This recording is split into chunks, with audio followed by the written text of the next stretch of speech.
So what do?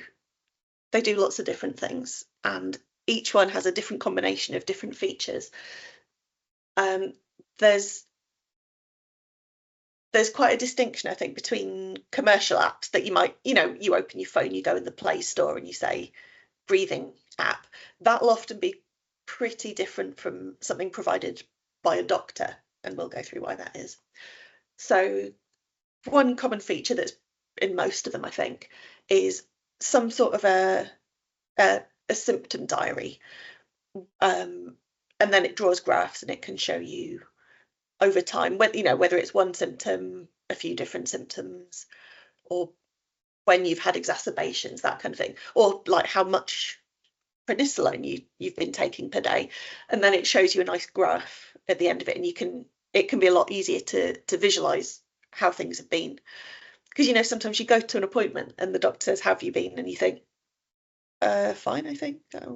Don't know. But if you've got like an actual graph saying, "Oh no, actually I did have a really bad patch in January," oh yeah, it can be a good aid to memory. It can have certain things about your health records. So something like a medication list. So if you have to go into A&E, if you've got a list of your medications, your doses, that can be much easier than trying to remember it or trying to spell different things. That can be quite handy.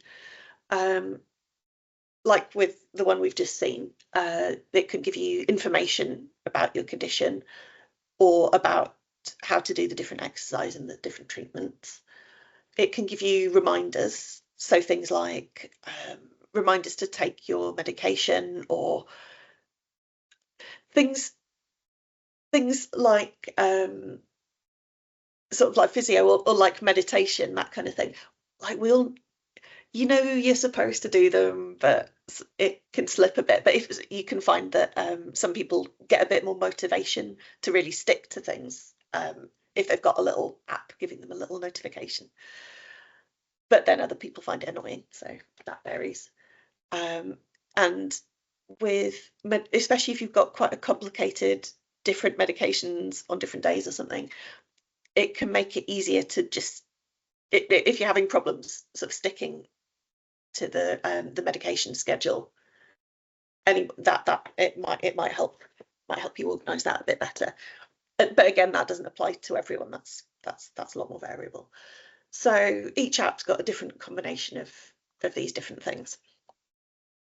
So there are a lot of pros to using these kinds of things if you get on with them. So when you're tracking symptoms, you can sometimes spot patterns, like, oh, I always get really get a lot more breathless after going away for the weekend or something, and you can sort of piece together things that help you stay well.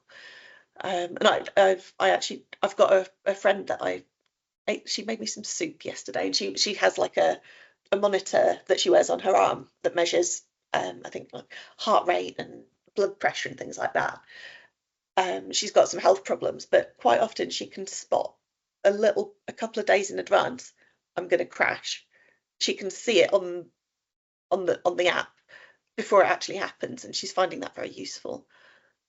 But other people, it might, yeah, that doesn't apply to everyone. It's like Lauren was talking about 6-12 months ago, these watches that measure your heartbeat. Oh, yeah, I've got a Fitbit, yeah. And some patients were saying they reckoned if they detected an increase in heartbeat, it preceded an exacerbation by a couple of days, so it gave you a warning or something.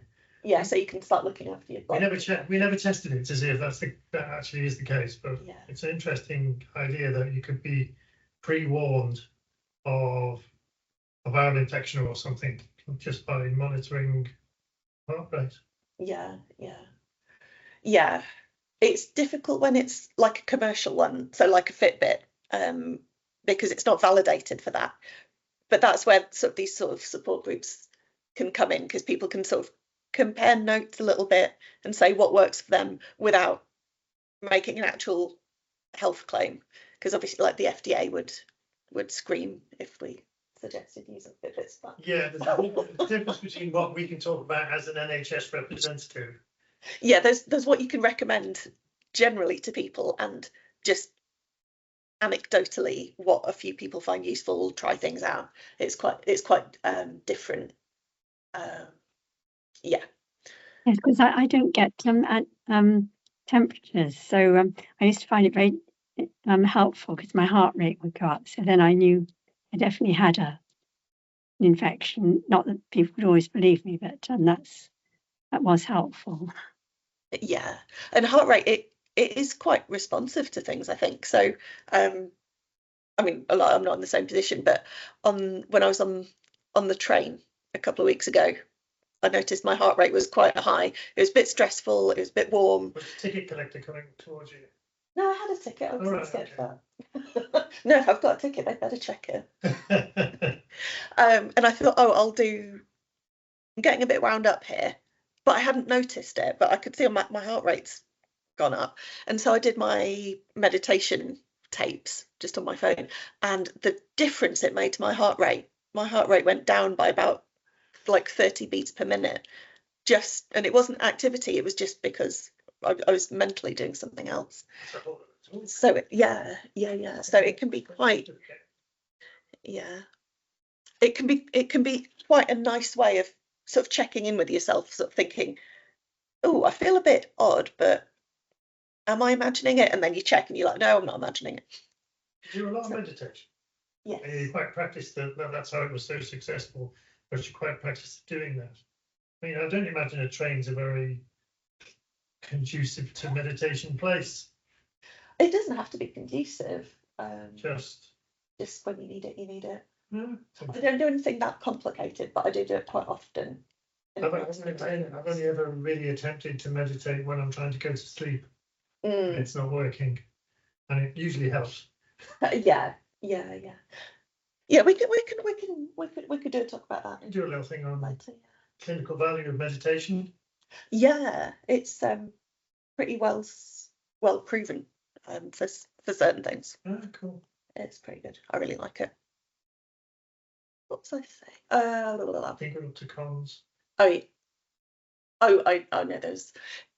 Yeah, and if you have sort of your graph, they draw graphs, which can be quite handy if you're trying to explain to a doctor or a family member like what's been going on lately. If you can show them, especially if it's like a proper symptom tracker, like with breathlessness or like hemoptysis or something, if you can just show them a graph of when you had hemoptysis, it can make communication a bit easier, which can be very handy. And if it's an app, it's always in your pocket. It's never, you don't have to sort of go home and log into the laptop and get the information that way. So those are some good pros. Hi, Sharon. But there are cons as well. There's downsides. So commercial apps like the Fitbit or something that you just download from the Play Store or whatever, you don't always know what they're doing with your data. And it can be a bit difficult to find out exactly behind the scenes what they're doing with it, like where they're storing it. So the NHS can be quite strict about what apps are allowed to be recommended by us, because things like if the data's physically stored on servers in America, then their government can look at it, and the NHS doesn't like that very much. But if it's from one from your doctor, it'll have had to go through all kind of paperwork and red tape, so there's a lot more data privacy. I think one of the biggest cons of one of these things is it can take up a bit of time to use, and if it's on a smartphone and you're having to enter data every single day, it can get kind of annoying. So I think a few years ago we did try a health app in this group, didn't we? What was that? We tried. Is it the one that was intended to? It's kind of the predecessor of artificial intelligence. It was a triaging system for a GP practice. Essentially, is how it worked out. And you would report symptoms, and it would ask you more questions.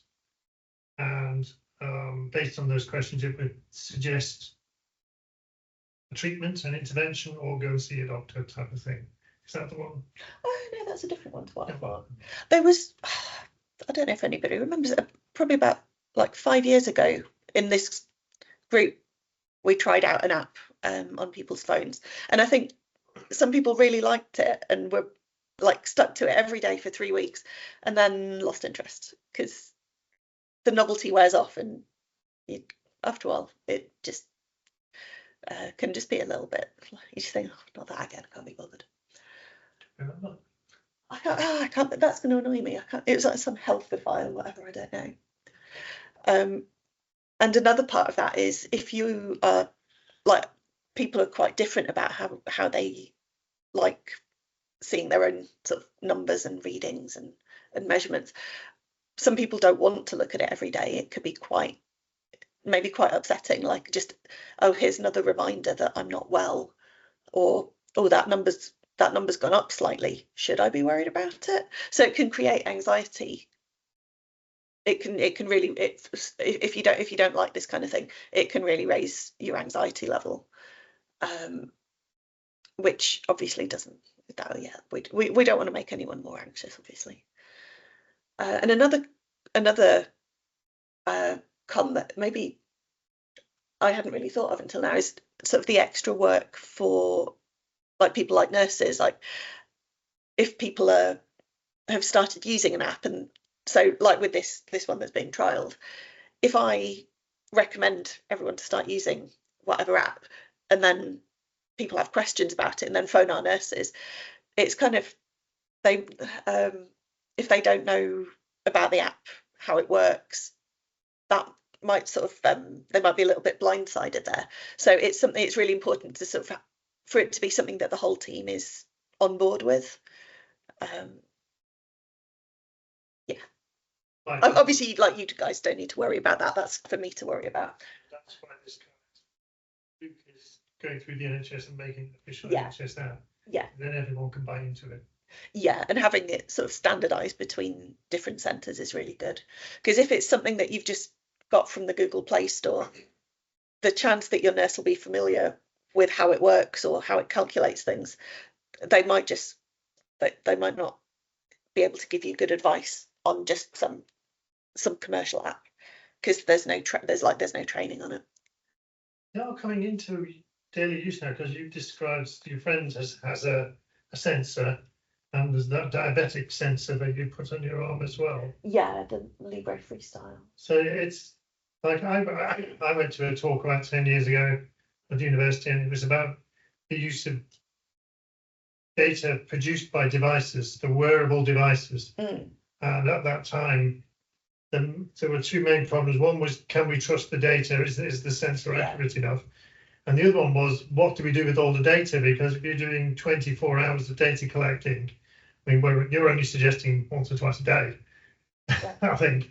But all continuous ones, like overnight. I don't know. I'm just thinking, are there any more continuous ones out there now? Because back then there really wasn't the space to put all this data, or the will to analyze it either. But now we've got AI, and you can see this stuff starting to become more mainstream in the way that you describe. So yeah, it's definitely starting to come in. It's just working out which things are valid and which things aren't is quite difficult, I think. Yes.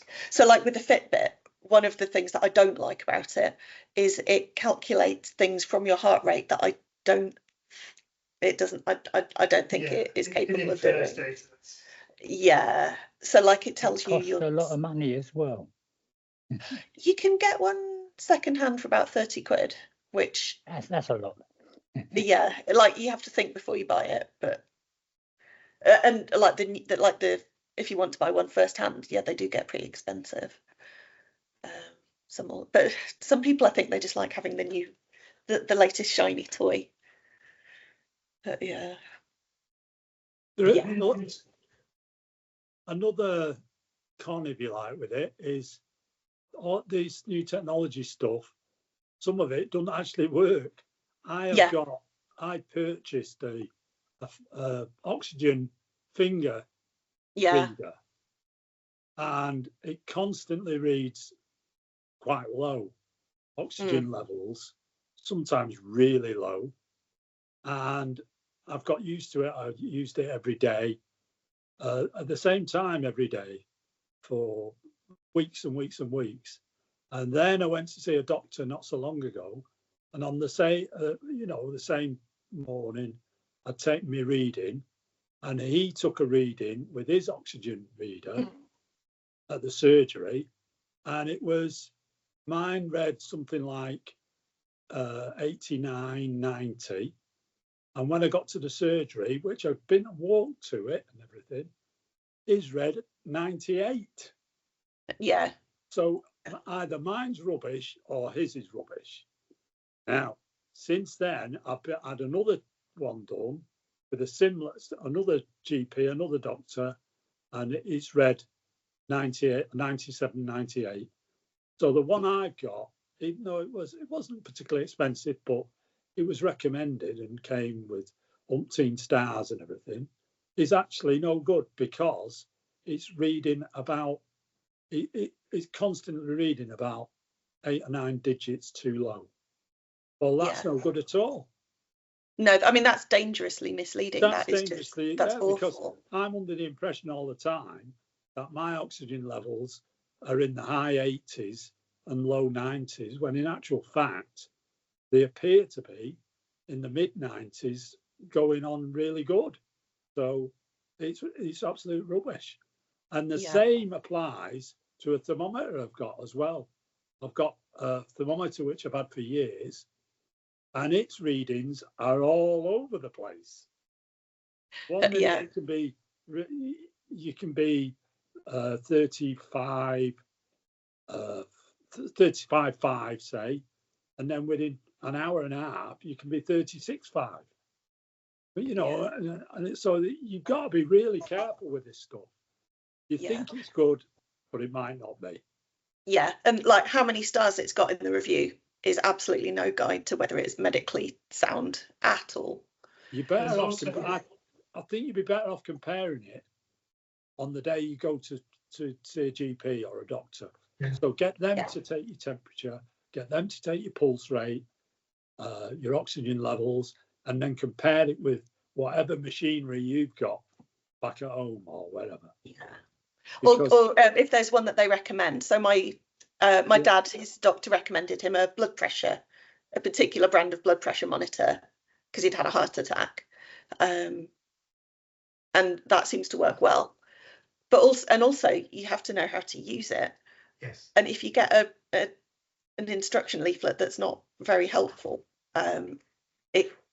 you can take the readings wrong. So like with the blood pressure monitor, I tried it on one of my friends, and actually I hadn't tightened it exactly right. And the first number it gave out was completely weird. And she started panicking. She's, oh no, I realised I can't. Chill, just try it again. But yeah, it has to be, the numbers have to be accurate. And there's a lot of things for sale that sadly aren't, which is really a shame. There's not enough. There's a lot of stuff your medical practitioner is doing to try and standardise the reading that you don't really realise. It's sitting in a seat at a certain room temperature. Yeah. You've been sat for 5 minutes. There's all sorts of things go on. Whereas at home, you sort of sit down, put it on, and you get spurious readings. So there's two aspects to it. They don't like the cold. Yeah. So if your finger or skin's cold, you'll get spurious readings. Yeah. Alternatively, you can get a difference of 10 depending on whether it's the right finger or your left finger. Oh, is it that much? Goodness. Oh yeah, I've seen some amazing. That's routine with blood pressure. Left arm is not the same as right arm. Yeah. Oh, your blood pressure changes from arm to arm. Yeah. And if your arm's up, if you take your pressure and your arm's up, it'd be different as if your arm's down. Yeah. So these are things all sensitive to my pulse. My oximeter's fairly good. I'm quite happy with it. It's fairly close to what the GP has. But it's just an indication. Exactly. Yeah. And also there's kind of that judgment call. When do I need to do something about it? Which also, oh, sorry, computer doing something weird. And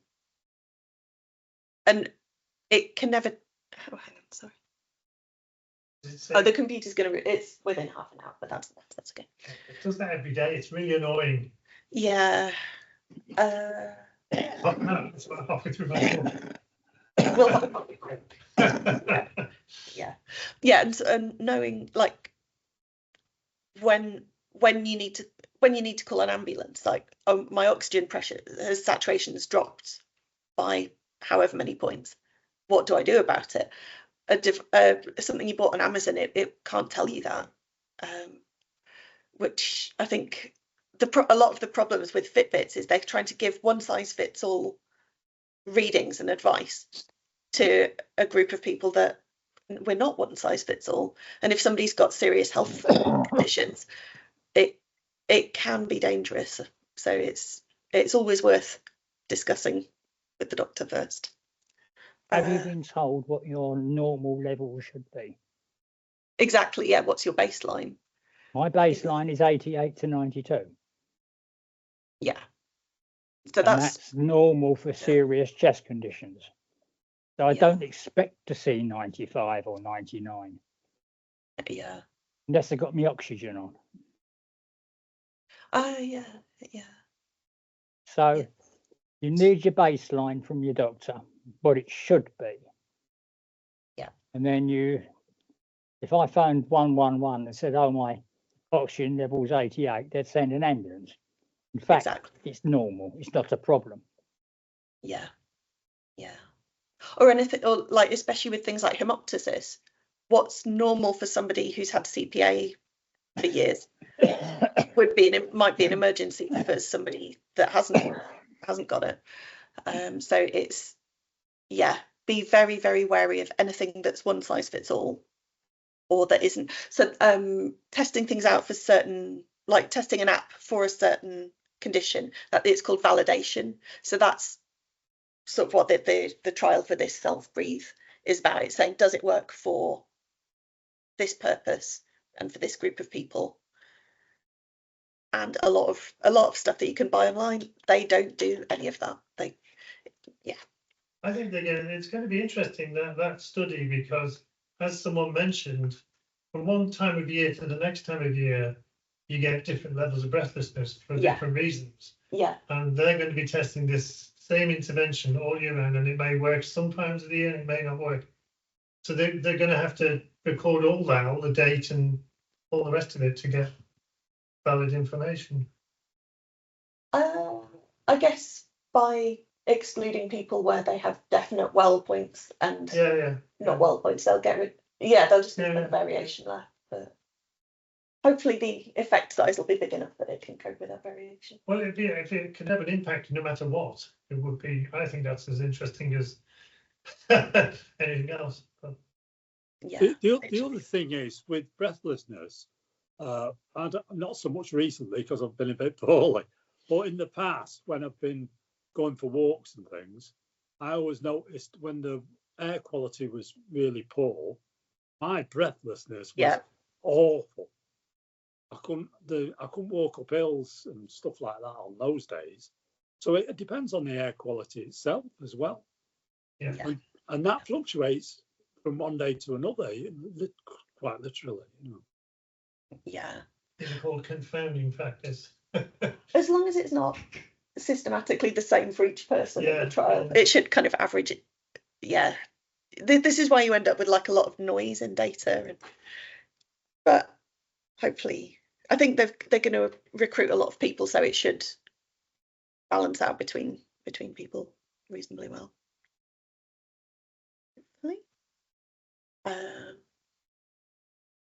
I think, I've got my risks. I think we've probably talked about all of these now. The other thing I was going to say was, even when a device doesn't outright say a particular claim, sometimes if it has a function for measuring something, even if it doesn't outright say this is really important and it works well, just the function being there, it can get into your head a little bit. So things like heart rate variation is something that the Fitbits measure, but I don't think they do it very well. But so they don't make any medical claims about that so much, but it's an option. So you start paying attention to anything that is there. So it can be a little bit insidious like that. Oh yeah, I think you've all come up with the points that I was going to make, which is good. Yeah. So NHS apps, yeah, anything that's provided by the NHS, it's got to be secure, it's got to be validated for the purpose, and it's got to be compatible with the other things that the NHS uses. So if there was an app that was meant to be for monitoring symptoms, it wouldn't be very good if it didn't talk to my MFT. Like if you couldn't share the data with the doctor, that would really limit the usefulness.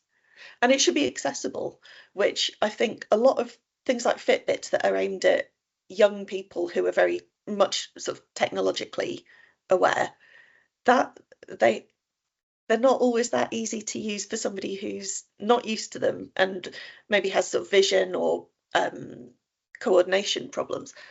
They're not always very user friendly for people who are older or ill or have some impairments. Also, are most of these apps going to be English only?